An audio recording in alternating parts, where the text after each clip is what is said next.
नमस्ते दोस्तों, मैं श्री अनघलक्ष्मी दत्त इस चैनल पे आपका सहृदय स्वागत करती हूँ। आज हम जिस टॉपिक के बारे में बात करने वाले हैं उस टॉपिक का नाम है उपवास, फास्टिंग।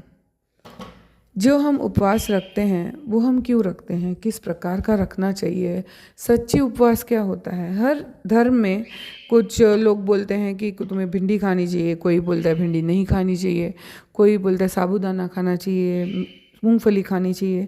तो ये सब क्या है, एक्चुअल उपवास कैसा होना चाहिए, उपवास का अर्थ क्या होता है, इसके फ़ायदे क्या होते हैं। आज हम इन सब चीज़ों के बारे में चर्चा करेंगे, बात करेंगे। तो सबसे पहले बात है कि उपवास, उपवास यानी उपवास यानी हमेशा के रहन सहन से कुछ अलग हटकर भगवान के सानिध्य में अपना टाइम गुजारना या अपना मौल्यवान समय को एक्चुअली राइट सेंस में उसको सही मायने में काम में लाना। तो उपवास, अभी जो अर्थ हमने समझा उसके हिसाब से अगर आप देखने जाओ तो आपको लगता है कि आप जो कर रहे हैं वो उपवास है क्या? उपवास के कोई शास्त्र हैं क्या? हमारे धर्म में उपवास के बारे में कोई नियम बताए गए हैं? तो हाँ, तो अब सबसे पहले बात तो आप ये समझ लो कि अगर आप सिर्फ फल और दूध ये छोड़ के अगर कुछ खा रहे हो तो आप उपवास नहीं कर रहे हो। सबसे पहली बात है कि उपवास क्यों किया जाता है। तो उपवास इसलिए किया जाता है ताकि आप चेतना शक्ति को अच्छी तरह से ग्रहण कर सको, ज़्यादा से ज़्यादा मात्रा में ग्रहण कर सको। जब आपका पेट भरा हुआ होता है तो आप उतनी चेतना शक्ति नहीं ग्रहण कर पाते। तो अगर आपको चेतना शक्ति ग्रहण करनी है तो आपका पेट खाली होना अनिवार्य है। ये हासिल करने के लिए, ये जो नियम है वो पालने के लिए हम लोग रखते हैं उपवास। तो सबसे पहली बात है कि आप जब साबूदाना खाते हो या भिंडी खाते हो या और कुछ भी खाते हो, रतालू खाते हो, तो ये सब खाना सही बात नहीं है। अगर आप ये खा के उपवास कर रहे हो तो मेरे यकीन मानिए आपका उधर भगवान के इसमें कोई भी उपवास का कोई भी रिकॉर्ड नहीं है। ओके, क्योंकि ये उपवास था ही नहीं। सबसे पहले बात, उपवास करने वाले के लिए नियम होता है कि वो सबसे ज़्यादा शांत रहे।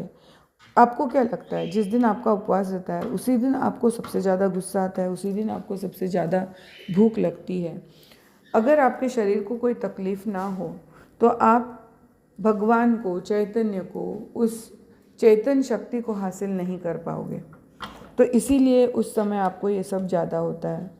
तो अगर उस समय आपका ध्यान खाने में रहने के वजह से या आपको इच्छा उत्पन्न होने के वजह से आपका मन चंचल है या आप किसी पे गुस्सा कर रहे हो, या इस जो व्यक्ति उपवास करता है उसको कभी गुस्सा नहीं होना चाहिए, कभी नहीं होना चाहिए, अपसेट नहीं होना चाहिए, उसको कभी उसका मन विचलित नहीं होना चाहिए। ये सब सीखने के लिए उपवास एक माध्यम है जो आगे की आध्यात्मिक प्रगति के लिए बहुत ज़रूरी बताया गया है। आज जो हम उपवास करते हैं वो किसी भी तरीके से कुछ भी काम का नहीं है। सबसे पहली बात, आप उपवास करते वक्त आप कितने लोगों को बताते हो कि मैं आज उपवास कर रहा हूँ? अरे भाई, तू उपवास कर रहा है तो ये दूसरों को बताने की क्या ज़रूरत है। कोई भी भगवान का कार्य, अब देखो जितना आप आगे जाओगे, जितने ज़्यादा साधु मुनि हैं, ऋषि मुनि हैं, ये सब जंगल में जाके क्यों साधना करते हैं? आपके सामने रह के साधना क्यों नहीं करते हैं? क्योंकि एक लिमिट के बाद हर चीज़ को गुप्त रहना ही ठीक होता है। जैसे अच्छी चीज़ होती है वैसे दुनिया में बुरी चीज़ भी हैं और अच्छाई का बुरा फ़ायदा उठाने वाले भी हैं। तो आपको इस सब चीज़ों से बचाने के लिए ये नियम बनाए गए हैं। इसलिए नहीं कि भगवान को कुछ मज़ा आ रहा है कि आपको भाई भूखा रखा है, अच्छा हो रहा है, नहीं। उन्होंने तो साफ बताया हुआ है अपने शास्त्रों के हिसाब से। अगर आप कहीं पे ट्रैवल कर रहे हो, अगर किसी लेडी की कोई मासिक पाली शुरू है या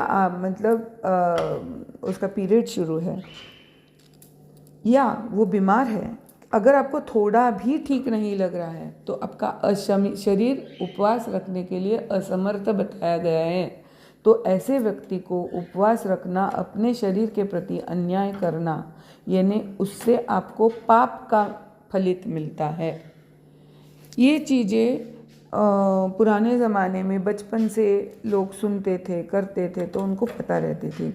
आज के ज़माने में आप आधा सुन के, आधा समझ के और आधा चीज़ करने जाते हो। तो मुझे बताइए, कोई भी आधी चीज़, जो पूरा मैड होता है ना, उससे आधा मैड ज़्यादा डेंजरस होता है ना। इसी प्रकार से अगर आप किसी चीज़ की आधी जानकारी लेके कुछ कर रहे हो तो आपको धोखा ज़्यादा है। तो उपवास के समय आपको ये सब नियमों का पालन करना चाहिए। दूसरी बात, उपवास करने वाले व्यक्ति को एक आसन पे बैठ के अपने जिस किसी भगवान की आप आराधना कर रहे हो, जिस किसी भगवान का आप जो कुछ कर रहे हो, वो आपको एक जगह पे बैठ के करना आना चाहिए। अगर आप नहीं कर सकते तो आप उपवास करने के लिए असक्षम हैं। आप असक्षम हैं तो आप वो उपवास करने की बात मत कीजिए। कोई ऐसा भगवान ने नियम तो बनाया नहीं है कि अगर तुम उपवास नहीं करोगे तो तुमको आगे का रास्ता मिलेगा नहीं। ऐसा कोई नियम है किसी धर्म में? नहीं है। ऐसा कोई कहीं पे नियम नहीं है कि अगर किसी इंसान को अगर उसके पूरे लाइफ टाइम में अगर उपवास करना नहीं जमा है तो इसका मतलब वो अध्यात्म के लिए लायक नहीं है। ऐसा कहाँ बताया गया है? कहीं पे भी नहीं। तो मेरे कहने का मतलब है, अगर आप करना चाहो तो ठीक से करो। भले आप साल भर में एक ही उपवास करो, लेकिन फिर आप देखो क्या आप कर सकते हो। मैं देखती हूँ कितने सारे लोग ट्रैवलिंग में उपवास करते हैं। धर्म के हिसाब से, सनातन धर्म के सब उपनिषदों में, सब जो भगवान के स्तोत्र होंगे, वेद होंगे, सब जगह, मनुस्मृति में सब जगह ये उल्लेख है कि अगर आप बीमार हो, अगर आप ट्रैवलिंग में हो, अगर आप किसी ऐसे जगह पे हो जहाँ पे आप उसकी पवित्रता नहीं मेंटेन कर सकते, तो आप उपवास ना करें। उपवास एक ऐसी चीज़ है जो किसी पे भी लादी नहीं जा सकती, ज़बरदस्ती नहीं होनी चाहिए। मैं देखती हूँ कि कितने सारे लोग ज़बरदस्ती उपवास करवाते हैं। क्यों? ये सही बात नहीं है।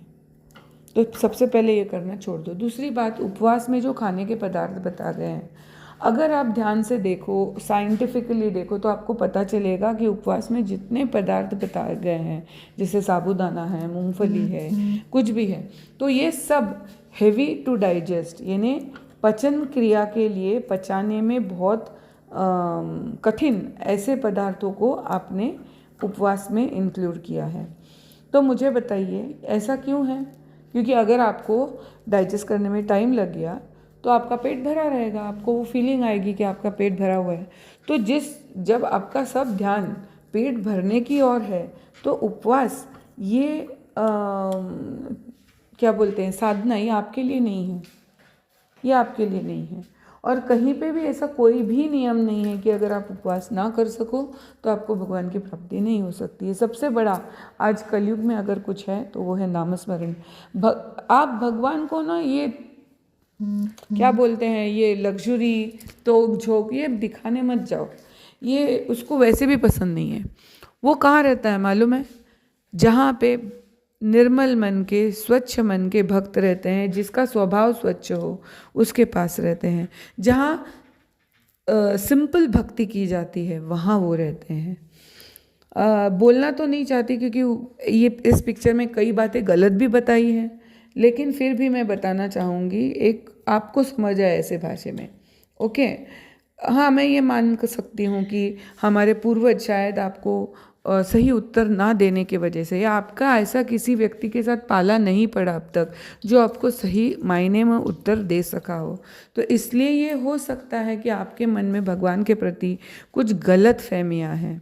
लेकिन ट्रस्ट मी, ये सब सिर्फ और सिर्फ गलत फहमियाँ हैं, क्योंकि कोई भी भगवान ये नहीं बोलता कि आप तकलीफ़ करके आप मुझे कुछ कीजिए। क्योंकि अगर आप बोलते हो एक जगह, वो आपके माँ बाप हैं, तो ऐसा कौन सा भगवान है जो आपको बोलेगा कि आप तकलीफ़ करो और फिर मुझे करो? सिंपल वे से, सिंपल तरीके से आप प्यार करने जाओ। देखो, एक बच्चा होता है माँ का, जो ना किसी बर्थडे पे या किस पे बहुत बड़ी गाड़ी या कुछ भी लेके आता है, बोलता है मैम माँ तेरे लिए लिया। और एक बेटा है जो अपनी माँ को ना कभी बर्थडे पे ही देगा ऐसा ज़रूरी नहीं है, उस दिन वो उसको विश करेगा, लेकिन कभी एक आध बार उसको कहीं पे बाहर जाते वक्त कुछ दिखाई दिया तो बस वो लेके आएगा, भले कारण कुछ भी ना हो, और वो बोलेगा कि माँ आज मेरे को ना, मैं गया बाहर और मेरे को ये दिखा, मेरे को लगी ये साड़ी तेरे पे बहुत अच्छी लगेगी, बस मेरा मन किया और मैंने तेरे लिए ले आया। मुझे बताइए आपको दोनों बच्चों में से कौन सा बच्चा ज़्यादा पसंद आएगा? बस यही बात आपके माँ के बारे में भी है, ये बात समझ लीजिए। अगर आपको वो बच्चा ज़्यादा पसंद आने वाला है जो तोक झोंक करने वाला है, जो इतना सब कुछ बताएगा, मैंने यों किया, मैंने टों किया, मैंने गाड़ी ली, मैंने फलाना डिकाना, तो आपको वो बच्चा पसंद नहीं आएगा। तो ये ताक झाक छोड़ दीजिए, उसकी साधी सिंपल भक्ति करने में ही उसको आनंद है, और ऐसे ही व्यक्ति के पास वो अक्सर रहता है। मुझे बताइए, इतने सारे संत हो गए, सब जातियों में, सब धर्मों में इतने संत हैं, मुझे एक संत बताइए उसने कौन सा ताक झाक किया था भगवान के लिए? और ऐसा ताक झाक करने वाला एक संत बता दीजिए मुझे, जो आज संत है, जिसकी आप पूजा करते हो, जिसको आप अपना ध्येय मानते हो। जब आपके सारे आइडल्स, जब आपके सारे जो बोलते हैं आप उसको फॉलो करना चाहते हो, ऐसा जो तत्व है जिसको आप उदाहरण के तौर पे अपने सामने रखते हो, सारे संत, सारे ऋषि मुनि, ये उस बात में यकीन नहीं करते थे, उसको किए बिगर उन्होंने भगवान को हासिल किया, तो आपको लगता है आपको वो सब करना ज़रूरी है? तो पहली बात ये समझ लीजिए, उपवास को अगर आपको करना है तो आपको एक जगह कम से कम 1-2 घंटा बैठना आना चाहिए। वो फिर चाहे रात में हो, दिन में हो, कभी भी हो।